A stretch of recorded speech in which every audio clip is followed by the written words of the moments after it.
Yes, Chanel. Really, so going back to Rosenstein, what is the president's response to the fact that neither Rosenstein nor Christopher Wray seem willing to take responsibility for the illegal wiretapping that took place on the Trump campaign? I also have a question on the Insurrection Act. Yeah, I would say, look, the president is dismayed. This happened to the president's campaign. A Republican campaign was spied on by a Democratic presidency, a Democratic administration, based on a dossier paid for by his opponent, Hillary Clinton, and the DNC.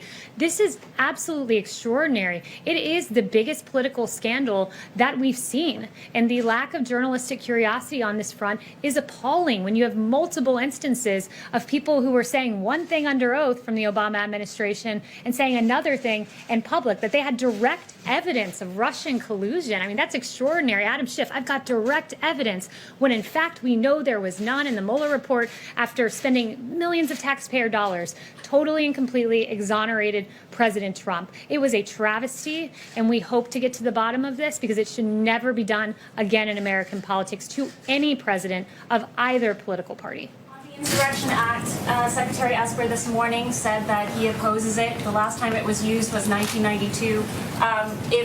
How close is the White House to actually using the Insurrection Act? Is that a last resort measure, or is this a real possibility at this moment? Well, if you've noticed, the president has been going down a line of progression, and the first point was allow governors to do their job, allow mayors like Bill de Blasio to do their job, the police power, which is embedded in the 10th Amendment of this Constitution. That's how this country is supposed to work. Governor Cuomo is supposed to ensure that his state is protected. Mayor de Blasio is supposed to ensure that New York City is protected. They failed at their job. There was looting all across New York City. There were fires burning here in D.C. when Mayor Bowser was in control. So this president on Monday took definitive action with that speech, saying, if necessary, the military is here. You must surge the National Guard. He took action, and he shored up and made sure that D.C. remained peaceful. So this president has gone and said the National Guard is the next step.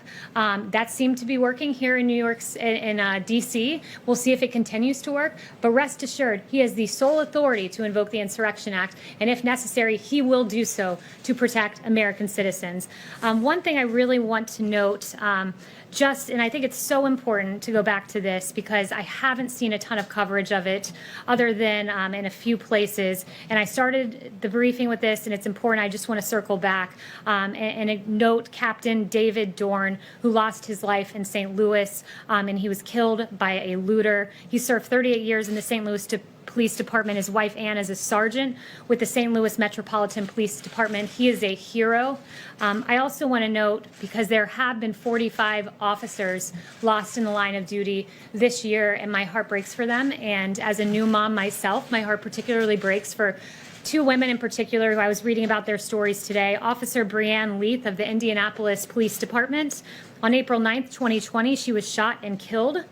She survived by her 3-year-old son, her sister, and her parents. She was a National Guard veteran, and my heart breaks for the family of Officer Leath.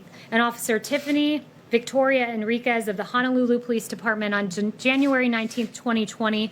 Officer Enriquez was shot and killed as well, leaving 3 daughters, 1 grandson, and she was a U.S. Air Force Reserve veteran. These are our heroes. Thank you so much to our officers who are protecting our streets. Many have been shot, some have been killed. It's a travesty, and let us stand with law enforcement and recognize the huge contribution that they have made to our society, and continue to do so each and every day. Thank you so much, guys. Who's command of the forces in Washington right now? You are on. And we go live now to